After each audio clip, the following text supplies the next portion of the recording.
En Infinita 100.1 analizamos temas contingentes con la visión de la academia. Esto es Red Transformadora, una mirada diferente al día a día del país.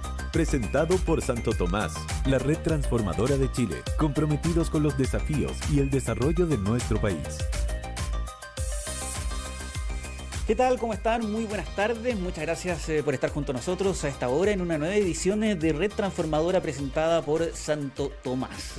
Todos los días martes y jueves abordamos algún tema de la contingencia desde las soluciones posibles que puede entregar el mundo de la academia, pero también del análisis que se puede hacer en torno a los desafíos que enfrentamos como sociedad. Y un desafío que hemos estado enfrentando hace ya bastante tiempo, pero ha revivido durante los últimos días y las últimas semanas a propósito de la contingencia, es el desafío que implica los contagios por el virus Anta. Hemos vivido este caso durante las últimas semanas de un crucero en donde se detectó la presencia de este virus entre sus pasajeros y que volvió a instalar, obviamente, en la agenda pública un fenómeno que la ciencia lleva estudiando hace ya varias décadas. No solo el virus Anta, sino que en general las enfermedades zoonóticas, enfermedades que se causan por virus, bacterias que se originan en animales y que bajo ciertas condiciones se pueden traspasar a los seres humanos. Este es un tipo de enfermedad que ha tomado la contingencia de manera bien fuerte durante la última década. Queremos abordarlo con Liliana Mayer-Neumann, académica del Magíster de Una Salud en Una Salud y de Medicina Veterinaria de la Universidad Santo Tomás. Liliana, ¿cómo está? Muy buenas tardes, gracias por estar con nosotros. Muy buenas tardes y a toda la distinguida audiencia. Bueno, estamos aquí para un poco derribar algunos mitos quizás y poder dar un poquito de tranquilidad a la población, porque muchas veces este tipo de noticias alarma más de la cuenta. Es que una enfermedad que se transmite, que su origen sea de un animal a un ser humano, por supuesto nos lleva de inmediato al gran trauma colectivo que tenemos en materia sanitaria todos durante esta década, que fue la pandemia del COVID-19, ¿no? Que ahí estamos hablando de una enfermedad zoonótica, por ejemplo, ¿no? Exactamente. Sí, pero los, los ribetes de esta enfermedad provocada por antivirus son muy distintos a los que ocasionó el COVID-19. Se trata en este caso de un virus que está adaptado y bien adaptado a los roedores silvestres principalmente. Eventualmente se puede encontrar también en algunas otras especies, como por ejemplo en murciélagos ocasionalmente, y en roedores también se ha encontrado también en roedores domésticos, digamos, roedores que conocemos nosotros, pero no es capaz de transmitirse a los seres humanos cuando está en otros hospederos. Entonces, eso tiene que generar cierto grado de tranquilidad en la ciudadanía. Ya, que eso es importante porque obviamente, y creo que nos remitimos de nuevo a este trauma colectivo que significó la pandemia del COVID-19, que cada vez que aparecen este tipo de noticias, que la contingencia es dominada por alguna enfermedad, de algún caso en específico, puede que la gente esté un poquito más saltona, pero hay que entender obviamente que no todas estas enfermedades se comportan de manera igual y sin duda no todas las enfermedades son tan contagiosas como fue el COVID-19. Exactamente. El COVID-19 se transmitía o se transmite por gotitas, ¿ya? Y estas gotitas son mucho más grandes y además tienen un mayor poder infectante. Por lo tanto, en espacios pequeños, reducidos, el COVID-19 casi no había ni una chance de que uno no se infectara.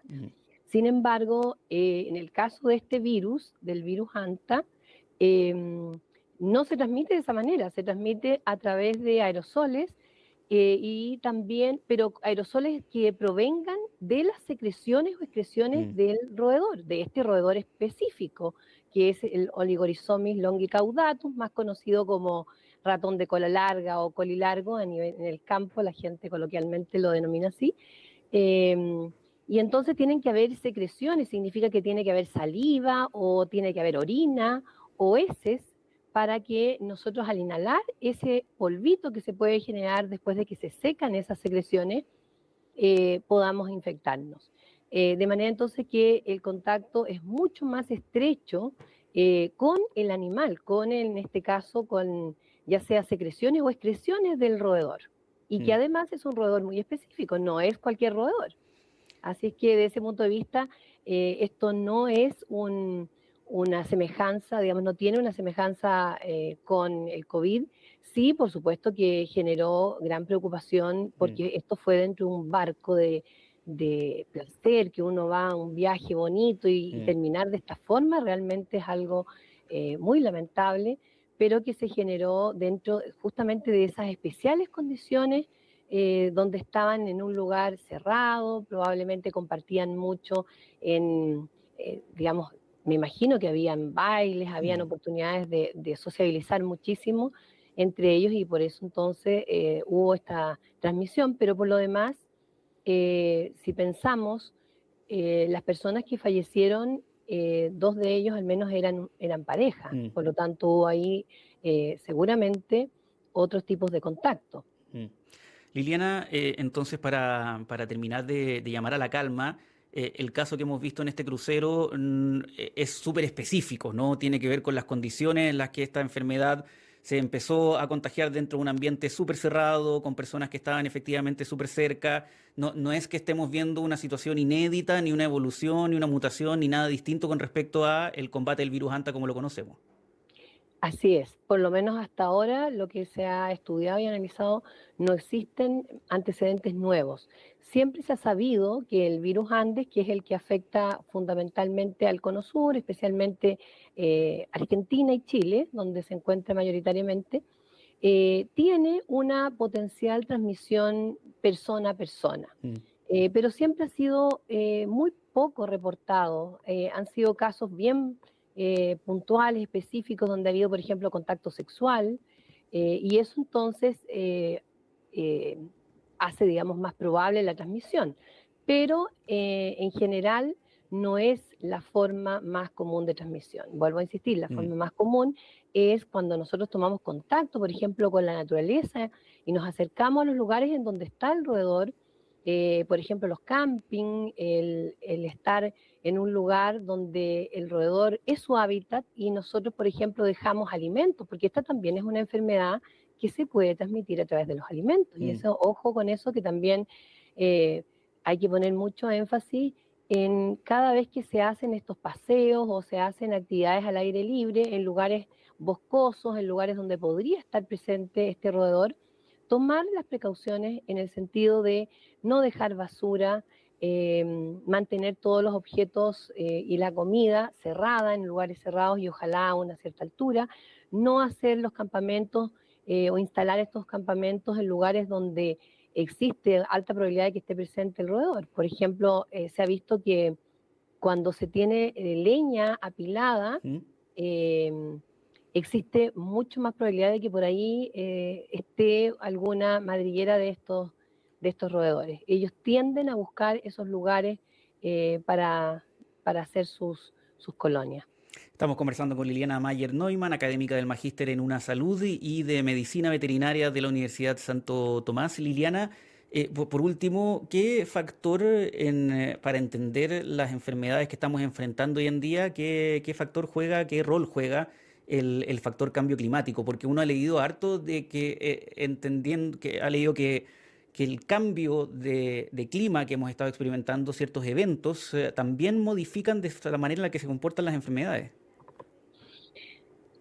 Bueno, esto es algo que se viene señalando ya hace mucho tiempo y advirtiendo la Organización Mundial de la Salud, la Organización Mundial de la Salud Animal, la FAO y otras entidades internacionales relacionadas con la salud, tanto humana como animal, han señalado desde hace tiempo, ya han advertido que el cambio climático va a ocasionar y está ocasionando modificaciones en el comportamiento de algunos virus, de algunas bacterias, de los mismos animales que portan estos agentes, porque evidentemente si hay modificaciones en la temperatura, por ejemplo, de las aguas, eso inmediatamente impacta la biodiversidad, el hecho de que, por ejemplo, hayan periodos de sequía, que el desierto esté cada vez más avanzando hacia sectores donde normalmente había más vegetación, que es lo que se está observando en muchas partes del mundo, sin lugar a dudas que les cambia el hábitat a los ecosistemas, provoca desequilibrios y eso entonces genera que hayan menos hospederos para estos virus o hayan hospederos nuevos. Ellos tienen que prevalecer, permanecer. Acuérdense que los virus y los microorganismos en general, bacterias y todo, estuvieron mucho antes que nosotros en la Tierra y por supuesto ellos han evolucionado de una manera muy, diría yo, muy bien adaptados en general, de manera muy adecuada, y eso entonces los hace que busquen nuevos hospederos. Y el ser humano también, por otra parte, ha intervenido mucho en la naturaleza. Estamos permanentemente construyendo en lugares en donde normalmente se encuentra una gran biodiversidad y por lo tanto estamos ocasionando ahí una disrupción en el ambiente, un desequilibrio. Eso genera, por supuesto, cambios que a la larga o incluso en el mediano plazo ya va ocasionando problemas de salud, problemas sanitarios, no solamente problemas de ambiente, esto no solamente afecta, digamos, el ambiente, por así decirlo, sino que también tiene un costo sanitario. Y eso es algo que es importante que las autoridades y todas las personas que toman decisiones en estas materias lo tengan en consideración. Todo lo que está relacionado también con el crecimiento de las ciudades, con las construcciones, son factores que muchas veces no se toman en consideración y bueno, vienen después los lamentos y vienen las catástrofes, los aluviones, etcétera, y todo eso que se pudo haber evitado tomando las debidas precauciones. Pero esto exige una mirada muy amplia, exige